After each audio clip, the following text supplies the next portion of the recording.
इसके बाद हम फेजेस को समझने की कोशिश करेंगे।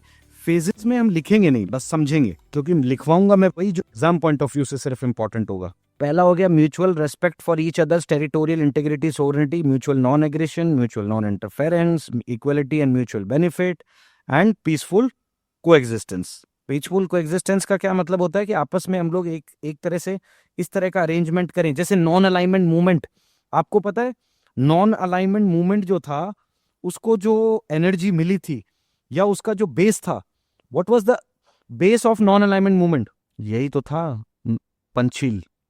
नॉन अलाइनमेंट मूवमेंट की भाई इंटरफेयर मत करो, ना इधर ना उधर, रिस्पेक्ट करो सोवरेनिटी की, टेरिटरी की। नॉन अलाइनमेंट मूवमेंट को एनर्जी इसी से मिली थी। नाउ एक बार क्विक रिवीजन कर लेते हैं। देखो पंचशील एग्रीमेंट क्या है? ये दो देशों के बीच में साइन हुआ एक एग्रीमेंट है, इंडिया और चाइना के बीच में। कब हुआ है साइन? है 29 अप्रैल 1954। Indian prime minister Jawaharlal Nehru, China के प्रेसिडेंट जोहिन एनलाय। ठीक है, बेसिकली 5 प्रिंसिपल्स पे ये बेस्ड था। कौन कौन से 5 प्रिंसिपल्स थे? कि एक दूसरे के सोवरेनिटी और टेरिटोरियल इंटीग्रिटी की रिस्पेक्ट करेंगे, एक दूसरे के साथ नॉन एग्रेशन पैक्ट साइन करेंगे कि भाई कोई एक दूसरे के खिलाफ एग्रेशन नहीं करेगा, mutual non interference with the domestic affairs, ना तुम हमारे काम में दखल अंदाजी करो ना हम तुम्हारे काम में दखल अंदाजी करेंगे। फिर उसके बाद में है equality as well as mutual benefit, मतलब इक्वल ट्रीटमेंट देंगे एक दूसरे को और म्यूचुअल बेनिफिट। ऐसे नहीं होगा कि चाइना वाले अगर इंडिया में सामान बेच रहे हैं बेचारे कोई, तो उन पे हम 50% टैक्स लगा दें, और इंडिया का सामान जो चाइना में जा रहा है वो चाइना वाले कोई टैक्स नहीं लगा रहे हैं। ऐसा नहीं होना चाहिए, इक्वल होना चाहिए। तो डोनाल्ड ट्रंप ने अभी यही तो किया, टैरिफ लगा दिए, क्योंकि अमेरिका पे इतने सालों से लोगों ने टैरिफ लगा के रखे थे, क्योंकि अमेरिका बहुत अमीर कंट्री है, तो लोगों ने लगा दो टैरिफ, इनको क्या फर्क पड़ रहा है। ये डोनाल्ड ट्रंप थोड़ा किसका वो आदमी है? बोला रुको मैं बताता हूं तुम सबको। These principles have been the foundation of Indo-Chinese relation।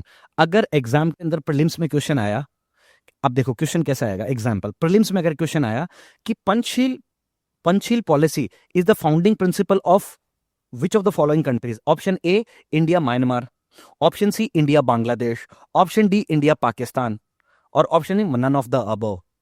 Answer क्या होगा? नन ऑफ द अबव, क्योंकि पंचशील है इंडिया चाइना रिलेशन। समझ में आया? बस इससे ज्यादा अगर इतना लिंक है दिमाग में, इससे ज्यादा यूपीएससी को चाहिए भी नहीं, क्योंकि यूपीएससी तो खुद कह रही है ना कि 50% नॉलेज ही होना चाहिए। भाई 200 में से 90 नंबर अगर कट ऑफ जा रही है, इसका मतलब यूपीएससी मान रही है ना कि किसी बच्चे को 45% नॉलेज है, मैं उसको रख लूंगी। तो जब वो खुद 45% हो, वाई और रनिंग फॉर 100%। भाई जब यूपीएससी कह रहा है कि आउट ऑफ 2025 जिसके सिर्फ 800 नंबर है, यानी कि जिसके सिर्फ 42% है, मैं उसको ऑल इंडिया रैंक 1 बना दूंगा या बना दूंगी, तो फिर तुम्हें क्यों भागना है? तो पहली बात तो आएंगे भी नहीं भागने से, फैक्ट तो ये है। तो कहने का यूपीएससी में इतना ही है, जितना कम पढ़ोगे और बार बार पढ़ोगे उतना ज्यादा है। देखो यहां पे इंपॉर्टेंट ये नहीं है कि कितना पढ़ना है, ये इंपॉर्टेंट है कि कितना पढ़ना है, कम करके पढ़ना है, क्योंकि सिलेबस समुंदर जितना है, सारा तो पढ़ नहीं सकते। और महात्मा बुद्ध का ये कोई एग्जाम नहीं है कि हमें कोई एनलाइटमेंट मिल जाएगा, क्योंकि आज से पहले भी जो 12th तक पढ़ा है, देखो मैं थोड़ा कूल टाइप का आदमी इस मामले में, मैं I am not traditional type की, हाँ बेटा ये भी पढ़ लो वो भी पढ़ा, क्यों पढ़ लो जब जरूरत ही नहीं है उस चीज की, राइट? सिर्फ उतना पढ़ना है जो एग्जाम पॉइंट ऑफ व्यू में का हमारा मेन मोटो, क्यों हम क्यों आए हैं यहाँ पे? एग्जाम क्लियर करने ना हमें, क्योंकि हमें कोई अगर एग्जाम क्लियर होने के बाद अगर हमें कोई पूछेगा आए ना, उससे कोई फर्क नहीं पड़ता। तो हमारा मेन मकसद ये है कि हमें हमारा एग्जाम क्लियर करना है इस प्लेटफॉर्म का यूज करके, राइट? और उसके लिए बेस्ट चीज क्या होगी? पीवाईक्यूज। कि हमें बस ये पता होना चाहिए कि भैया ये सर ने मेरे को आया, और मैं तुम्हें क्लासरूम में सिर्फ वही चीज करवा रहा हूं, क्योंकि मेरे को मैनेजमेंट ने साफ बोला था कि सर आप पीवाईक्यू पे जरूर फोकस करना। मैं पिछली बार भी आया था तो मैंने ऐसे ही किया था, तो मैंने कहा सर बिल्कुल 100% आपको क्लासरूम में वही चीज करवाई जाएगी जो एग्जाम पॉइंट ऑफ व्यू से इंपॉर्टेंट होगी और जिसका एग्जाम में रेलेवेंस होगा। मान लो मैं पढ़ाने के चक्कर में तुम्हें यहाँ इतना ज्यादा पढ़ा दूं इधर उधर, बाद में तुम 6 महीने बाद जब एग्जाम दोगे, 1 साल बाद फिर गाली दो, कह रही इसने तो क्लास, और जब मैं पढ़ाऊं ही थोड़ा और सारा एज इट इज वही है, तो मजा भी आएगा कि अरे कम था लेकिन अच्छा था, राइट? तो कोई सेंस नहीं है उस चीज में। किसी को बुद्धू अगर 5-10 मिनट के लिए बना भी दोगे, लेकिन लॉन्ग टाइम के लिए तो नहीं बना पाओगे ना। और ये चीज मैं तुम्हारे लिए नहीं कह रहा हूं, अपने लिए भी, कि ये बोल देना दुनिया को कि मैं 6-6 घंटे पढ़ता हूँ, मैं 8-8 घंटे पढ़ता हूँ, मैं 10-10 घंटे पढ़ता हूँ, लेकिन वो पढ़े हुए का कोई रेलेवेंस नहीं है तो कोई सेंस नहीं है। हमें सिर्फ उतना ही करना है जो एग्जाम पॉइंट ऑफ व्यू से कम। इधर उधर किसी की नहीं सुननी कि बेटा 14 घंटा पढ़ना चाहिए, 15 पढ़ना चाहिए, 16। भैया सिर्फ 5 घंटे अगर यूपीएससी को ईमानदारी से पढ़ रहा है ना, 24 घंटे में से सिर्फ 5 घंटे बता रहा हूँ मैं, मैक्सिमम 6 घंटे। 6 घंटे क्यों? 6 घंटे इसलिए बोल रहा हूँ क्योंकि जीएस पेपर 1 होता है 3 घंटे का, जीएस पेपर 2, तो 6 घंटे की सिटिंग होनी चाहिए बस। 3 घंटा सुबह, 3 घंटा शाम को, 6 घंटे से पढ़ लिया, मैं गारंटी ले रहा हूँ यूपीएससी हो जाता है। मैं एग्जाम्पल हूं तुम्हारे सामने। प्रीलिम्स तो कहीं रुकेगा नहीं, मेंस भी नहीं रुकेगा, इंटरव्यू कॉल तो आ ही जाएगा। उसके बाद थोड़ी बहुत किस्मत भी चाहिए, किस्मत भी चाहिए। जैसे इस बार एक कोई अच्छा लड़का है, बहुत अच्छा, रोहित नाम था उसका, 1 नंबर से रुक गया। आप सोचो, आप 50-60 नंबर से रुकते हो ना, दुख नहीं होता कभी? 20-30 नंबर से रुकते हो, दुख नहीं होता? जब 1 नंबर में मेरिट लिस्ट से रुक जाते हो ना, it it gives you the pain for your lifetime. और उससे भी गंदा पेन कब होगा? जब प्रीलिम्स में आएंगे जीएस पेपर में 110 और सीसैट में आएंगे नंबर 55, बहुत पेन होगा। ठीक है, तो ये 5 प्रिंसिपल है। These principle have been the foundation of Indo Chinese relation. समझ में आया? ये 5 प्रिंसिपल है इंडिया चाइना रिलेशंस के। Now India viewed the agreement as an opportunity to promulgate its anti colonial posture. India इस पंचशील पॉलिसी को use करके ये बताना चाहता है कि इंडिया कॉलोनी सिस्टम के खिलाफ है, क्योंकि चाइना भी एक जमाने में ब्रिटिशर्स की कॉलोनी थी। पता है ना तुम्हें? एक एक्ट है 1813 या 1833 जिसमें ये था कि trade with China and trade with India and trade with China. जो टी की जो मोनोपोली थी वो खत्म हो गई थी। पॉइंट है ना एक ऐसा? तो उससे ये पता चलता है कि अमेरिका, सॉरी, जो ब्रिटेन थी उसकी चाइना भी कॉलोनी थी साइमल्टेनियसली, जब हिंदुस्तान में भी राज कर रहे थे वो। क्योंकि चाइना के अंदर उस वक्त ओपियम ट्रेड बहुत होता था। चाइना के लोगों को गांजा पीना बहुत अच्छा लगता है।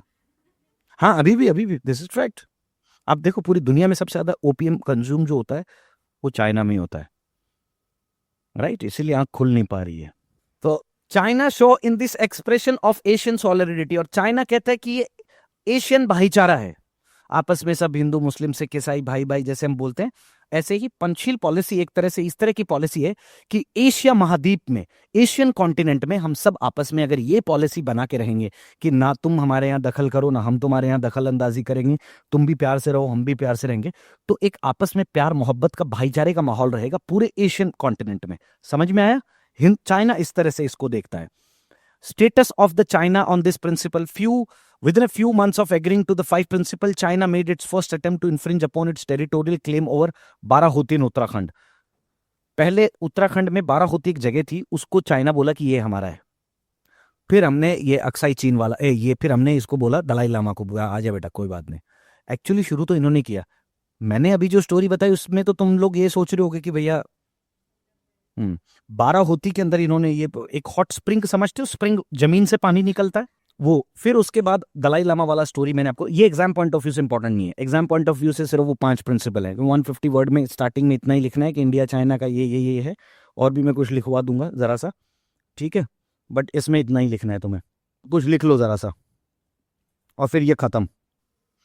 लिखो, the timeless relevance of Panchsheel is based on its firm roots in the cultural traditions of its originators। दोबारा बोल रहा हूं, इधर उधर झांकने से अच्छा है। देखो तुम्हारे साथ प्रॉब्लम क्या है, मैं तुम्हें एक चीज बता देता हूं। कभी भी कोई बोल रहा होता है तो लिखना का तरीका क्या होता है, हम लोग क्या करते हैं, जैसे ही कोई बोल रहा होता है ना हम तुरंत लिखना स्टार्ट कर देते हैं। उससे क्या फ्रीक्वेंसी मैच नहीं हो पाती। हमेशा बेस्ट लिखने का तरीका होता है पहले सामने वाले का सुनो, उससे क्या होगा दिमाग में वो चीज चली जाएगी, फिर लिख स्पीड में पाओगे। हम क्या करते हैं, जैसे ही कोई बोलता है उसी टाइम पे हम लिखना शुरू कर देते हैं और आगे वाले पे हमारा ब्रेन फोकस नहीं कर पाता है। अब समझा मैं क्या कहना चाह रहा हूं? मैं जो पहले बोल रहा हूं पहले उसको अपने कानों में प्रोसेस डालो और उसके बाद लिखो। देखो स्पीड में लिखा जाएगा। समझ में आया मैंने क्या बोला? Two of the world's most ancient civilisations, full stop. Two of the world's most ancient civilisation, पूरी दुनिया की सबसे एंशिएंट सिविलाइजेशन है ना चाइना और इंडिया, है ना? और इन दोनों के बीच का ये रिश्ता क्या कहलाता है?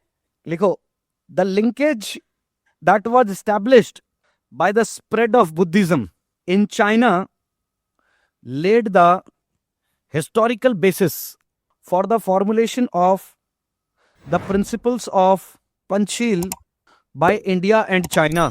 एक लास्ट लिखो, अगला पैराग्राफ चेंज करके।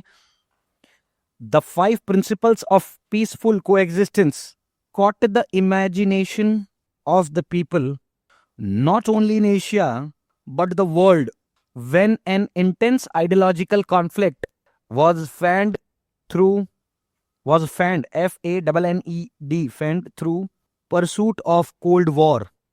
Full stop. Panchil is the light that leads nations through the engulfing gloom for colonization. लिख दो बस, और फुल स्टॉप। हम नहीं चाहते ना दोबारा हमें कोई कॉलोनी बना ले या हम किसी को कॉलोनी बना ले। ठीक है, हमने आज की क्लास में 2 इंपॉर्टेंट टॉपिक किए हैं किया। बाकी टेक्निकल टर्म्स तो सीखे हैं बहुत, वो अलग मैटर है। एग्जाम पॉइंट ऑफ व्यू से 2 चीज की हमने। पहला, Panchsheel determinants of foreign policy, और थर्ड और जो सबसे इंपॉर्टेंट है वो कल शुरू करें, आज तो टाइम भी हो गया शायद। तो एक काम करते हैं, नया टॉपिक नहीं शुरू करता हूं, हम वो फेजेस डिस्कस कर लेते हैं।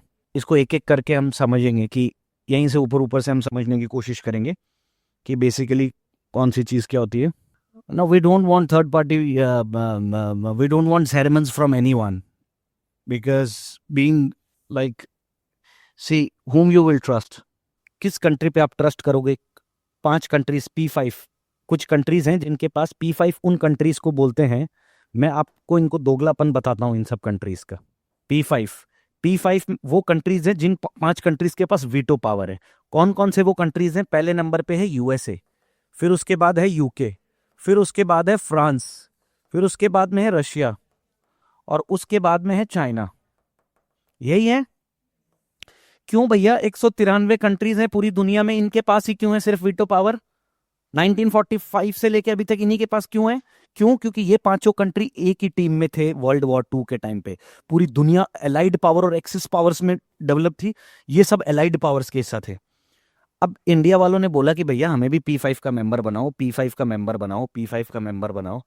अब होता क्या है, इंडिया, अमेरिका इंडिया के लिए हाँ कर देता है, फ्रांस भी इंडिया के लिए हाँ कर देता है। फ्रांस ने 2016 में के अंदर एक रेजोल्यूशन भी लेके आया था। चाइना कहता है कि ठीक है इंडिया के लिए हमें कोई दिक्कत नहीं है। चाइना डायरेक्टली मना नहीं करेगा, चाइना बोलेगा कोई दिक्कत नहीं है, मुझे दे दो इंडिया को, लेकिन साथ में पाकिस्तान को दो। तो पाकिस्तान के लिए ये दोनों मना कर देते हैं, बोले ना ना ना ना ना ना। और होता क्या है P5 में, अगर 5 कंट्री कोई भी रिजोल्यूशन, या एक एग्जांपल मैं आपको लेमन लैंग्वेज में समझाऊं, आसान भाषा में, कोई भी बिल तभी पास हो सकता है जब इन 5 कंट्रीज में से 5 एक ही पॉइंट पे एग्री करे। अगर 5 में से एक भी आदमी अगर एग्री नहीं कर रहा है तो वो कैंसिल हो जाता है ऑटोमेटिक। कोई भी चीज तभी पास हो सकती है जब 5 के 5 हाँ करेंगे उसमें, वरना नहीं होगा। अगर मान ले यूएस ने हाँ कर दिया किसी चीज के लिए, रशिया ने भी कर दिया, सपोज चाइना ने भी कर दिया, सपोज यूके ने भी कर दिया, लेकिन फ्रांस ने मना किया, तो वो कैंसिल हो जाएगी चीज एक ही। और ये 5 एग्री किसी पे नहीं होते, कोई ना कोई किसी को काट देता है किसी चीज में। अब जैसे मान लो ये अब G4 क्लब है एक आजकल। G4 क्लब में कौन कौन है? इंडिया, जर्मनी, जापान और ब्राजील। ये 4 कंट्रीज चाह रहे हैं कि हमें भी P5। क्यों? इंडिया क्यों सबसे ज्यादा इंपॉर्टेंट दावेदार है परमानेंट सीट का? इसलिए दावेदार है क्योंकि इंडिया सबसे ज्यादा ट्रूप्स भेजता है United nation peace keeping force में। मेडिकल असिस्टेंस सबसे ज्यादा हम देते हैं, मरने के लिए हम हमारे लोग भेजते हैं सबसे ज्यादा, उसके बावजूद भी नहीं है। और इस ऑर्गेनाइज, और दूसरी बात, आपका जो सवाल था इस पे मैं आता हूं कि मीडिएशन किससे करवाओगे? अमेरिका से? समझे नहीं? ये जो बड़े बड़े जितने भी कंट्रीज हैं, ये लोग तो चाहते हैं वॉर दुनिया में होता रहे, क्योंकि अगर वॉर नहीं होगा तो इनकी पूरी जो इकोनॉमी है, that entirely that economy is based on defence only. और अगर इकोनॉमी कोलैप्स हो जाएगी तो फिर इनका तो प्रोडक्टिविटी खत्म हो गई, इजंट इट? तो इसीलिए ये लोग हमेशा चाहेंगे कि वॉर कंटिन्यूअस होता रहे। इसीलिए ये करेक्ट मूव नहीं होगा कि आप थर्ड पार्टी का मीडिएशन करवाओ इंडिया पाकिस्तान में। और पाकिस्तान तो चाहता है थर्ड पार्टी मीडिएशन हो। कश्मीर के इशू को ये लोग थर्ड पार्टी के लिए तो यूएन में लेके गए, जिससे क्या होगा, क्योंकि बार बार अगर थर्ड पार्टी मीडिएशन होगा और कश्मीर का नाम इंटरनेशनल प्लेटफॉर्म्स पे आएगा, इसका मतलब दुनिया भर में आवाज उठेगी कश्मीर के खिलाफ, ह्यूमन राइट कमीशन के खिलाफ, कि इंडिया में चीजें ठीक नहीं हो रही है। तो इंडिया तो कभी नहीं चाहेगा कि थर्ड पार्टी मीडिएशन। क्यों? क्योंकि वी बिलीव इन द, जो मैंने आपको पढ़ा है, पंचील पॉलिसी। मतलब neither we will interfere into your personal और डोमेस्टिक अफेयर, और हम आपसे भी उम्मीद करते हैं आप भी हमारी पर्सनल और डोमेस्टिक अफेयर्स में इंटरफेयर नहीं करें। You should respect our territorial integrity and sovereignty and we will respect your territorial integrity and sovereignty. That is all about Panchsheel, right?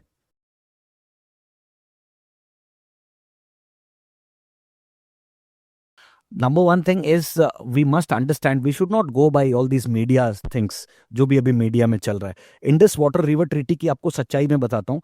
Indus water river treaty में हम अभी पाकिस्तान का 25 साल तक कुछ नहीं बिगाड़ सकते. अब आप पूछोगे कैसे? पानी कोई ऐसे टीवी में दिखाने से बंद थोड़ी हो गया है. पानी तो अभी भी बह रहा है वहां पे. मुझे एक बात बताओ, 5 नदियों का पानी एकदम से कोई दरवाजा थोड़ी है जो बंद कर दिया उसको. इतना पानी है, उसके लिए 6 से 7 बांध बनाने पड़ेंगे. और भारत सरकार की 2017 की डैम सेफ्टी रिपोर्ट ये कहती है कि हिंदुस्तान में जो अभी ऑलरेडी डैम एग्जिस्ट कर रहे हैं वो पिछले 100 साल से उनकी मरम्मत ही नहीं हुई है.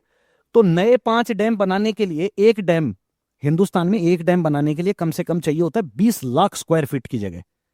और 5 डैम बना दिए तो उसके लिए कितने अरबों रुपए का खर्चा आएगा. चलो पैसा का खर्चा आ भी गया, भगवान ना करे अगर उनमें से एक भी बांध अगर फट गया तो पूरा हिमाचल और पंजाब साफ हो जाएगा. और दूसरी बात, जम्मू में बनाने पड़ेंगे क्योंकि इंडिया तो अपर रिवेरियन में है ना. तो अगर 5 बांध बनाओगे तो वो जो ऑलरेडी खास करके डोडा, किश्तवाड़, पहलगाम, इन एरिया के लोगों को शिफ्ट कहां करोगे? तो इंडस वाटर ट्रीटी में हम इतना कर सकते हैं कि हमारे पास जो बैरेज में स्टोर है उसमें इंडिया सिर्फ 20% यूज करता है, 80% पाकिस्तान को दे देता है. हाँ, हम उनको परेशान जरूर कर सकते हैं बीच बीच में. कैसे? हमारे बांध का पानी स्पीड में खोल दिया तो उनके यहां बाढ़ आ जाएगी. जैसे चाइना हमारे साथ करता है ब्रह्मपुत्र नदी में. आपने देखा होगा ना, बीच बीच में काजीरंगा नेशनल पार्क पूरा डूब जाता है, राइनासोर तक मर जाते हैं हमारे. ये टैक्टिक्स हम कर सकते हैं. दूसरी चीज जो सबसे इंपॉर्टेंट टैक्टिक्स गवर्नमेंट अभी जो अपनाएगी, पाकिस्तान को ग्लोबली हम लोग जो है आइसोलेट कर देंगे. पाकिस्तान ग्रे लिस्ट में IMF की, राइट? उसको हम कोशिश करेंगे कि वर्ल्ड बैंक से, IMF से कहीं भी लोन ना मिले और उनको बेल आउट पैकेजेस जो मिलते रहते हैं. दूसरी बात, मोस्ट फेवर्ड नेशन का स्टेटस हमने दे रखा था, वो उससे ले लिया. और हम डिप्लोमेटिकली उनके यहां से एम्बेसी कम कर रहे हैं. उससे क्या होगा? उनकी कंट्रीज में FDI नहीं आएगा. अब तुम्हें पता है मारुति ऑल्टो हिंदुस्तान में कितने की आती है? 4 लाख 5 लाख की, इतने की आती है. वहां ऑल्टो भी 12 लाख की है. यहां ऑल्टो स्कॉडा तुम वो ले लोगे, कोई अच्छी गाड़ी ले लोगे? हाँ, हिंदुस्तान के अकॉर्डिंग अच्छी गाड़ी है फॉर्च्यूनर, रेंज रोवर, ये मानते हैं हम अच्छी गाड़ी. उनके यहां ऑल्टो भी 12 लाख रुपए की है. अब यू कांट कंपेयर पाकिस्तान के साथ.